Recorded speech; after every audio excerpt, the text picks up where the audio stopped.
All right, ladies and gentlemen, welcome to a brand new edition of the HBCU Sports Podcast. And as you can see today, I have a very special guest, former Florida A&M athlete, women's basketball player, soon to be inducted into her Community College Hall of Fame, where she dropped a 57 piece on somebody once upon a time. So this lady knows the game. We are pleased to be joined by Olivia Antilla, aka LivForHoops. Liv, how you doing today? I'm great. How are you? Pretty good. So we're gonna jump right into it. So we got about a month left in the regular season for Division One, probably about 3 weeks left for Division Two for HBCU basketball. So let's start right off the top with the MEAC and the Norfolk State women. We've been monitoring, the bracketology. The highest we've seen for them is 13. We've, for some strange reason, seen them as low as 15. But my question is for you: what make two questions? Number one, can anybody in the MEAC beat this Norfolk State team? And number two, what makes them so great? Yeah, so I really, once you get in between those lines, anything can happen. I don't want to disrespect any teams by saying that they can't. But from this first time around of them going through MEAC play, they won every game clearly. There was no close contest. There was no, once they hit that fourth quarter, they always just run away with it and just, it's not close. So until someone can show they can compete down to the wire, it's basically their championship to give away if they don't take the whole thing. And what makes them so good is just their depth, their talent, obviously what Coach Vickers has done there and the talent, the culture that he's built with that program. So not only do they have Diamond Johnson doing her thing, scoring, facilitating, creating, and even for her size, rebounding, but they have Mimi Kiara Wheeler in the inside, dominating the paint, still getting those rebounds, but then all the other players around them mesh so well and are also able to be legitimate scoring threats. So while people, want to get caught up in the duo, they have other people like AJ Richardson, who can really light up the scoreboard and can handle business as well. So that's what just makes them so good is their depth, their skill. They're from top to bottom, just an extremely talented team. And they kind of drew a bad beat last year in the NCAA tournament. They had Stanford, who had Cameron Brink at the time, and obviously she's going on to become a high WNBA draft pick. We're looking forward to seeing her back on the floor this summer. What do you think of their tournament chances? Do you think they'll get a fair shake this time around with the seeding? Do you think, or do you think they're good enough? I mean, because they're, I think, 19 or 20-4 right now. If they keep winning, is there any reason for them to be anything other than anything like a 13 or a 12? The only thing is I know the NCAA holds on to the net ranking so much, like it plays such a big part in seeding, and the MEAC has, as a whole conference, has one of the worst net rankings. Although Norfolk State has had such success, and I'm so glad in the mid-major top 25 that they are currently ranked 8th. They've reached as high as number 7. They literally have to clear the board the rest of the way.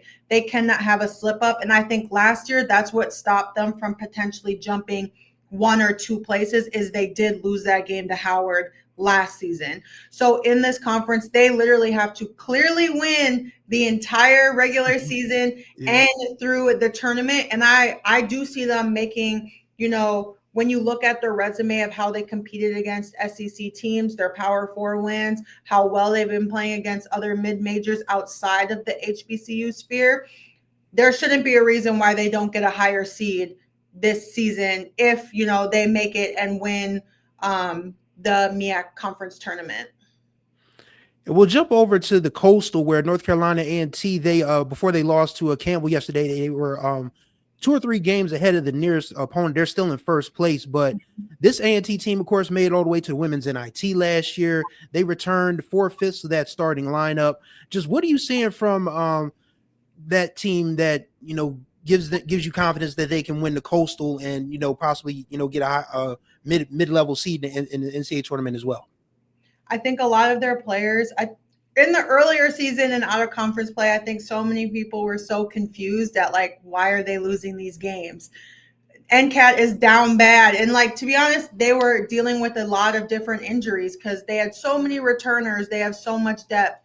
But I think that, that adds to it. Last year, Jordan Dorsey was an amazing talent for them. She is again this year. But I think more people have been put in places to really step up and have that confidence to be big time players for North Carolina A&T. And so I think that's just what happened from last year to this year and why we're seeing such a great start in the Coastal Conference. So I know they dropped 2 games where I'm like, these are not games they should have dropped, but they did. And it's better to do it now than do it come tournament time.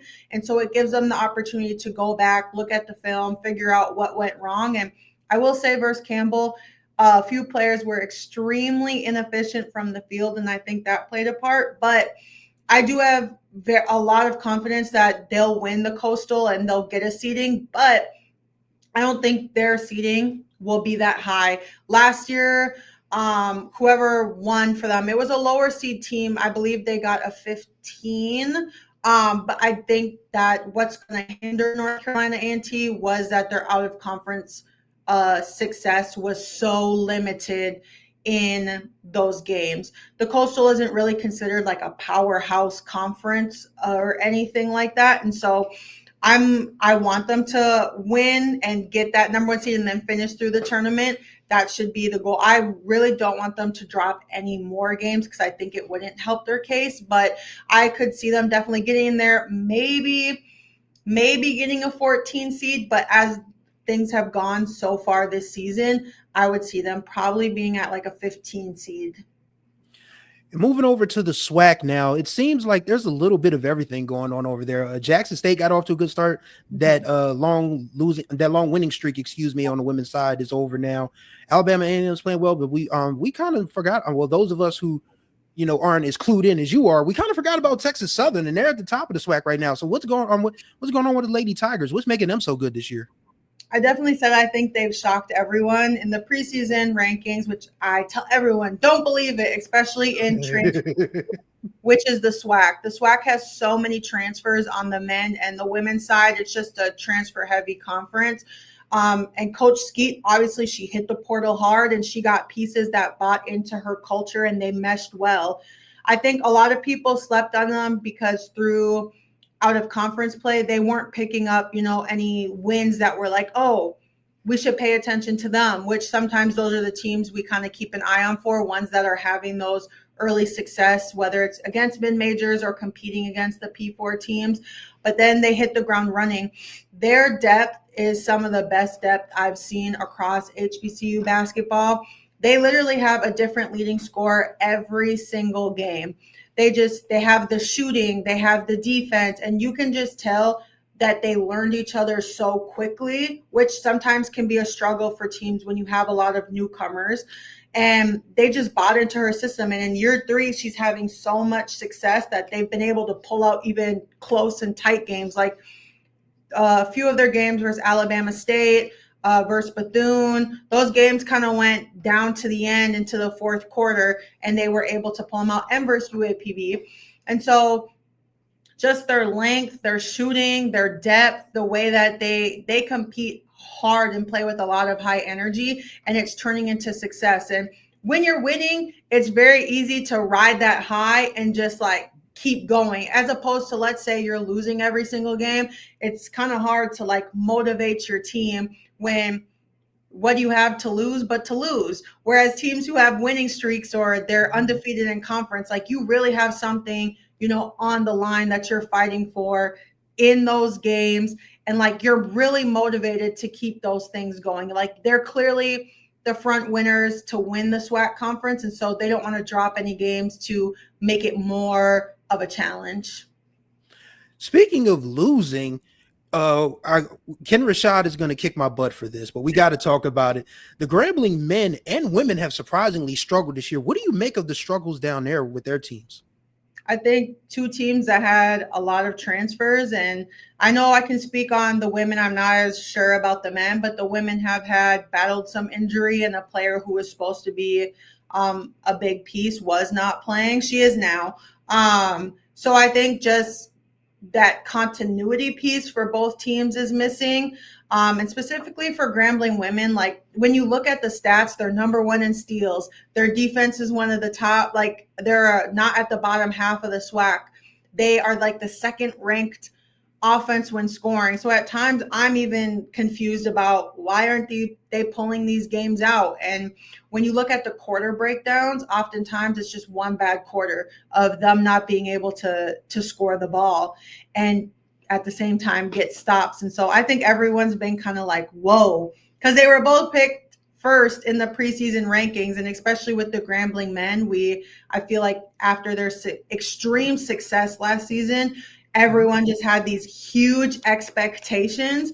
And sometimes, when you have pieces that leave, that people may not, completely pay attention to because they may not be like the highest scorers or the most flashy players, it can really hinder a team. And so oftentimes continuity, but also other teams are hitting the portal just as hard. And so the portal is kind of like an equalizer now of being like, oh, you went and got these guys, I went and got these guys. And so that's why we're seeing different teams with such success, because it's just who can get their people in and get them to gel the fastest.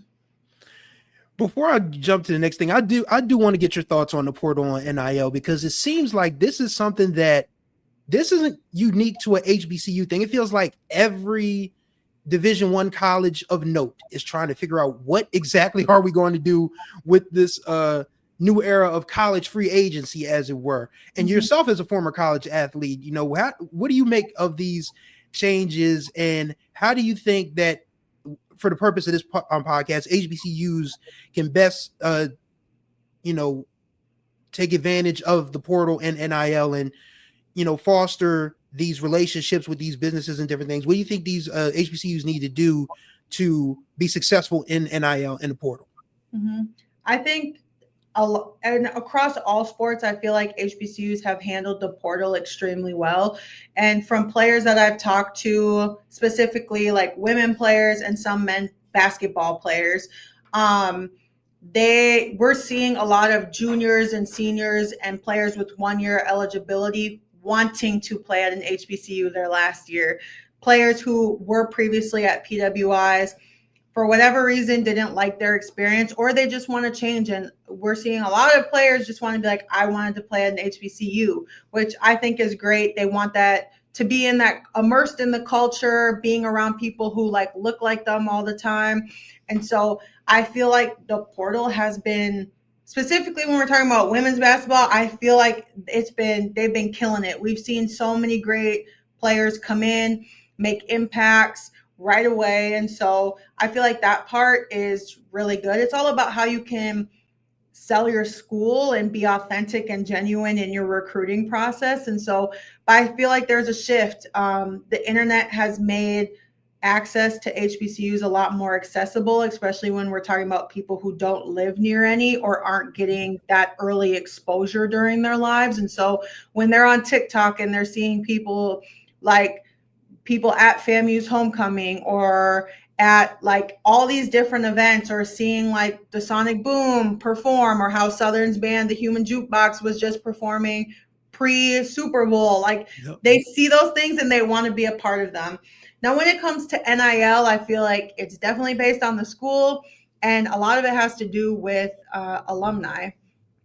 We're seeing a lot of schools make the collectives, the NIL collectives, of giving money, and I feel like it's just how you sell it. As we know, everyone is not into athletics like we all want to believe people are. And right. So as much as people are like, oh, I love our team, everyone's not like that, and they'd rather give their money in different ways back to their institution, and I feel like we should respect that.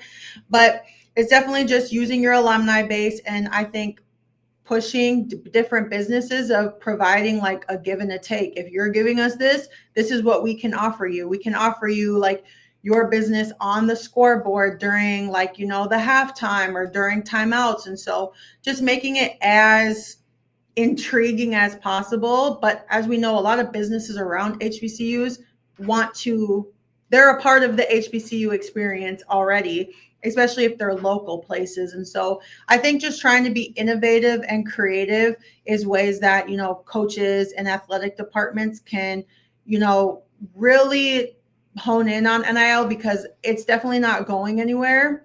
And it's either get with it or get lost. So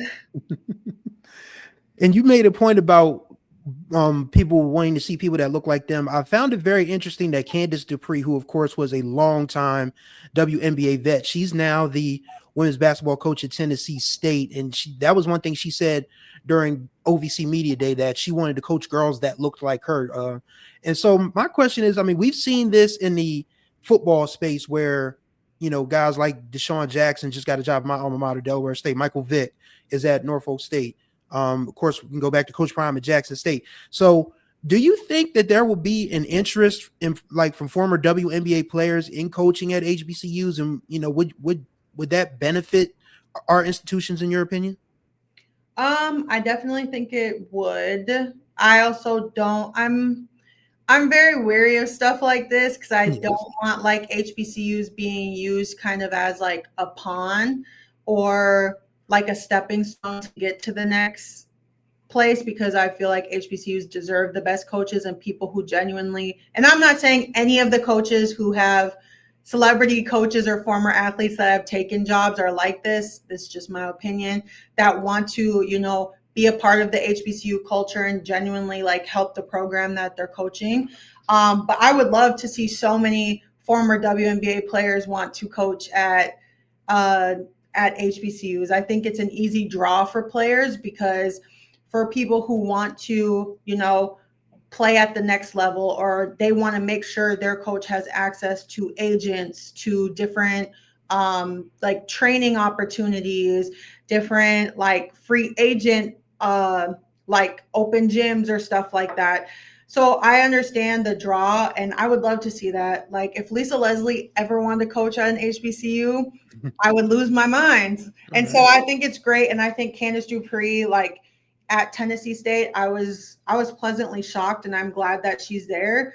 So yeah, I think there might be, but I feel like a lot of people also have interest in their own alma maters. So I guess it's give and take, and we'll see. But I do also appreciate like the coaches who are at PWIs who draw positive attention to HBCU. So like Dawn Staley and all the genuine promotion she does of wanting to play against HBCUs and giving them, that platform, whether or not it ends in a big loss or not. But she's always willing and able to do that. So I would love to see former WNBA players want to coach. That would be great.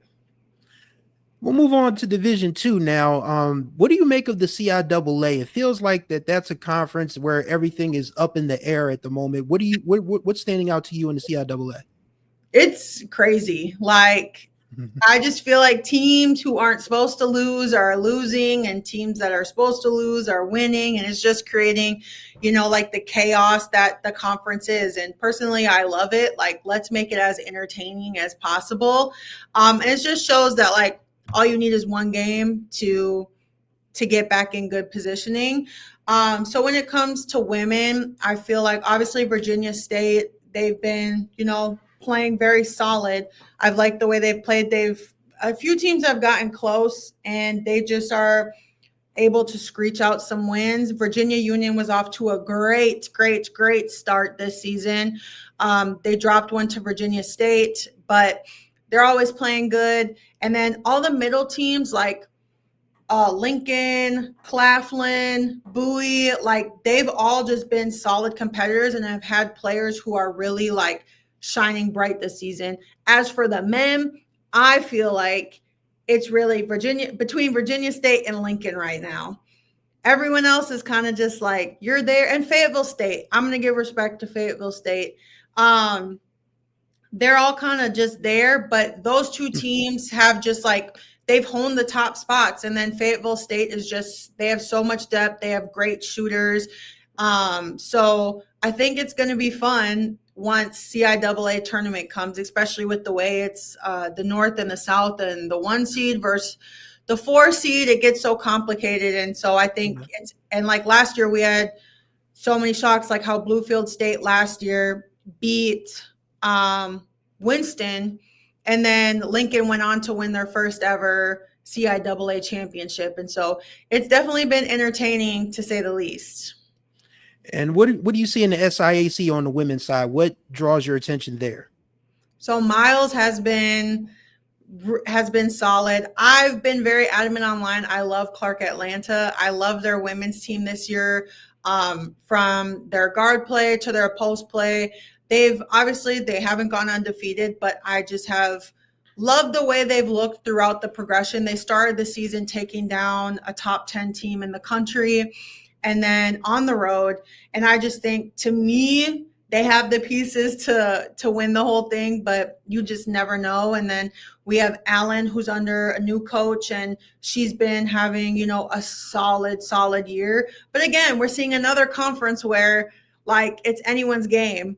People are like, you just never know once you're in between those lines. So other Savannah State has shockingly beat a few teams, even though based on rankings, they're a middle of the pack team. And so we're seeing a lot of great competitive games down the stretch. And this is the time where you see the wear and tear, who's made of it and who can finish out these last stretches. As we know, the D2 tournaments start in like 2.5 weeks. It's like right around the corner. And so it's who's going to finish out to get the best placement within the tournament. And that's the thing a lot of people don't realize is that Division One and Division Two, they govern themselves completely different. And especially even coming down to the way the tournaments are ranked, because Division Two has regionals, sub-regionals, and different things of that nature. So if you're a Division Two coach right now, what is your thought process, coming down the stretch here? Obviously, winning the conference tournament at CIAA or the SIAC is going to be the automatic ticket. But if you're a team that is hoping for possibly an at-large, what is your strategy at this point in time? Win. as simple as that sounds. Yeah. Win. Because when I'm looking at, like, so for instance, Miles men already won the SIAC championship for men. So for them, I'm like, you can't lose any games. And maybe you get into the tournament and you drop one and then you still get a bid. But I just think the easiest, less complicated way is just outright winning, because we know the NCAA, it's like we sit on pins and needles of teams we know should get bids and then they don't.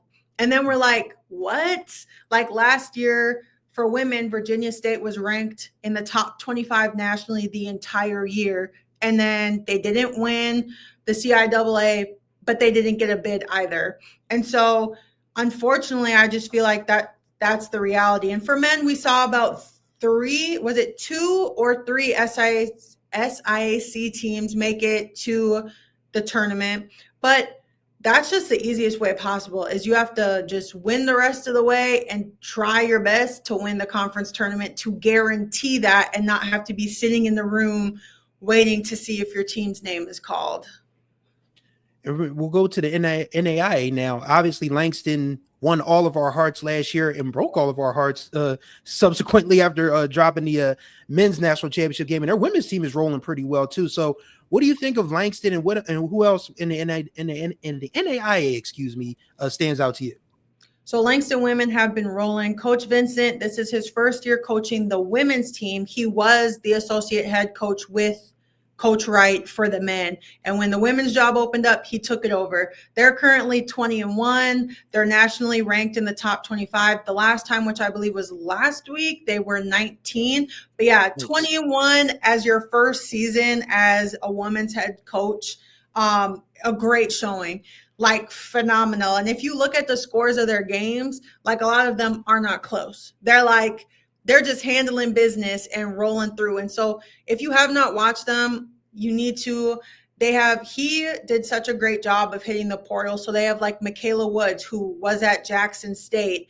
They have Diamond Richardson, who played at Cal Poly. Like, they have a lot of D1 transfers who he got to play at Langston. And so right now I'm just like, the SAC is their conference to win, and I want to see it so they can make it to the tournament, because they've just been rolling. Like, only losing one game, and that one loss was to a top 15 team in the country. And it was close. So they've been playing real well. And then with the men, I don't know if people have been paying attention, but they've been very like up and down. Not kind of what we're used to seeing for Coach Wright, but Nothing that I'm like, oh my goodness, because his record is still 18-6, which is better than a lot of teams. But just not when we've looked at Langston and when everyone, I would say a lot of people started paying attention last year, they were just rolling over everybody and steaming their way through. So a little bit more bumps in the road, but he's a great coach and they're figuring it out and they have a lot. He does a great job of getting D1 transfers to go there too. And so, they're figuring out. And other NAI teams, we have Zula, who for the longest time, they were undefeated. Women, talking about the women, they were undefeated. They've lost one game. They're currently either 21-1 or 20-1. And so they're nationally ranked as well.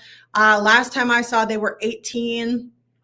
And so they've just been playing phenomenal basketball. And they've looked so good. And when you have two HBCUs, NAIs, who have only lost one game, like, I can't complain. And they're in conferences that are not HBCU conferences. So they're in the like Sooner Athletic Conference, and I forgot the name of Zula's, but they're dominating the conferences that they're in. And I love to see that, because then that gets us more visibility come tournament time when we're having these teams win the tournament. And then another NAIA team I would say is Florida Memorial. So another team who's not in HBCU conference, but they have been off to a great start. They have a new coach as well. He was the former Langston coach, and then he moved over to Florida Memorial. They're currently 18-3, and so they're sitting at the top of their conference as well. And so we potentially could have 3 HBCUs in non-HBCU NAI conferences win the championship and get automatic bids to the NAI tournament, which would be great because we would still get one guaranteed from the HBCU athletic conference. And so I just think that, and this plays into the portal, it's become such an equalizer, because when kids just say they're transferring, like, NAI coaches are going to reach out. And I don't like when people are like, oh, NAI is for like, less than players. And I'm like, no, it's not. Like, not at all, because I know NAI teams that would beat D2, some D1 teams. Like, so they're competing, they're recruiting, and they're just handling business. And they've been really fun to watch. And if you have not watched, especially Langston and Zula, you definitely need to tune in. I'll tell you what, we all of us on staff, we watched that NAIA national championship game last year. That was not, that was a high level basketball game that was being played. Yeah. Like I said, Langston broke our hearts in that last minute. But in fact, I'm not wanting to blame the referees. I was going around saying the referees cheated. That's how big I was pulling for Langston. But hopefully, pull it together, get that championship back. But we'll move over to the men's side really quickly. Mm-hmm. The MEAC right now, Norfolk State, I don't know if anybody saw this coming from them, but that tremendous buzzer beater the other night was just the icing on the cake for how well Coach Jones has this team rolling. So what do you like about Norfolk State, and what do you think about the rest of the MEAC on the men's side? I just think Coach Jones is a great recruiter. He's also a phenomenal coach, and it just shows that when he's able to go out and get exactly what he needs season after season after season after season, you have to respect what he does. And, he had, a lot of people remember Joe, and then last year he had Jamari went on to South Carolina, and he's having a good season there. And now he has Brian Moore. I think he just knows how to recruit scoring guards and make it work. And I think even his post play, they're the same post players, a few of them, but from last year, this year, they've just completely, enhanced their toughness. I was known for being online, being like, they're cotton soft, like, get them some Charmin, because I just didn't like how they were playing. Like, I was like, oh my goodness, get in the paint. Like, stop trying to shoot all those threes. And I would say, I feel like they've found a really good balance. But I'm not surprised that they dropped a game. But it being it to Morgan State kind of like took me back a little bit. But Morgan State has some really, really talented players on their team. And so even, they went toe-to-toe with North Carolina Central doing the buzzer beater. They went toe to toe with South Carolina State. Like, people look at the MEAC, and before conference play started, all these people were online like, oh, Norfolk State's going to run through the MEAC for the men. I was like, don't say that too early, because these other teams, like South Carolina State, has built an amazing culture there. Like, what he's done to really like re-energize the program, I absolutely love. And so I would like to say they're like gonna win, but then we see what happened last year in the conference tournament, where we ended up having a Howard versus Dell State championship game, which no one saw coming. Especially, I think people saw Howard getting there, not so much Dell State. Like, no shade, but just like how they were like, oh, they have good players, but not like championship. And so Norfolk State is like, being a team who can win in close games is probably the most important thing that you can have, because it shows that like you can finish despite how the games have gone. It's easy to, once you get to blowing people out by 30, just cruising, but being able to finish out a game and slide out those W's, it only helps your team in the long run.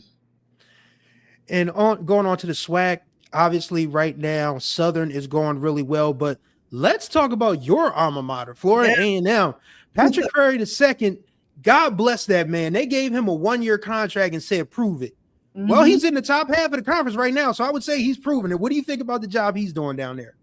I absolutely love it. I think, he got players who bought into his culture fast, and he's showing that just because he was an NAIA coach, that doesn't mean anything, because there were those remarks of, oh, he was only an NAIA coach, like blase, kind of questioning his ability to coach, at the D1 level. And they're sitting in a better spot than they have since, I looked it up, I believe it was the 21-22 season, which was the year that they did really well. They were like, not really well, let me not exaggerate. They were like 13 They were 13-7 in conference play. Because I was looking up the last time they had double-digit wins, because in conference, if Coach Crary wins tonight, they have double-digit wins for the season, sitting at 10. And so, I mean, they have Sterling Young, who is just he's a phenomenal player. Milton Matthews, who can just flat out shoot the ball. And so to have him come in, he came late, and then get his players in and get them to buy in. It's just like, how can you doubt what this man is doing? And like in the timeline, he's doing it with the way, like, he was questioned and had every right to just kind of be like, I don't know. He's like, yeah, I'm going to ask for them extra zeros at the end of my check come the end of this season. Yep. And so I'm so excited that they're sitting in the position they're seeing. And I think now that the second go round is happening in the SWAC of having to replay teams, I think the way we saw them compete against other teams early on, like Bethune, and even they got annihilated by Southern. I don't think we're going to see that this time around once they're playing teams the second time. So what about Southern right now? They're the one of the few unbeaten teams in any conference in Division I. What's making the Jaguar men so good? I love their team. Like from early on when I would watch them in out of conference play, when we're talking about depth, if you look at the box score at the end of the game, almost the entire team plays. And you'll see for the longest time, I'm not sure if they still are, but for the longest time, they were number one in the entire Division I NCAA for points off the bench. And that shows how good their depth is. I think a lot of people get confused when you can play a lot of players. That's not depth. Depth is being able to go to your bench and trust them to go in and get buckets, get stops. They're not just relievers, so people who go in to give your best players breaks and a sip of water. They're players who actually get substantial minutes that come off the bench. They're long, they're lanky, they're athletic. They're 1-2-2 press with he's a player from Minnesota, and their 1-2-2 press when he's at the top, it's just they play so well together. And when you have so many different options on the offensive end, it becomes hard to guard. And they have had a few close games down the stretch. Grambling, Jackson State, they went into overtime with. But same thing I said with Norfolk. If you're able to like pull these games out in high stress, close situations, it's only going to better your team. Now, do I know if they're going to go undefeated the rest of the season? I don't know, because it's a grueling conference. Like the SWAC is physical. It's such a physical conference and it's such a long battling season. But right now they're sitting, in the best position, I think, with the most able, productive bodies more than any other team in the SWAC. And we'll get you out of here on this note. Just from an individual perspective, if we were to give out a, let's just say, an HBCU men's and women's basketball player of the year award, who wins the Live for Hoops men's HBCU player of the year and women's player of the year award the moment? This is pressure. I'm thinking of, players, because a lot of different things go into, people who make impacts, but like the players who stand out to me the most is honestly Diamond Johnson of Norfolk State, who she's like, they just posted a graphic. She's the only player who's had X amount of games with 20 points, 5 rebounds, 5 assists in all of Division I basketball. Like, she's just such an impact player, and not even just with her scoring, but for her size to be able to rebound the way she does.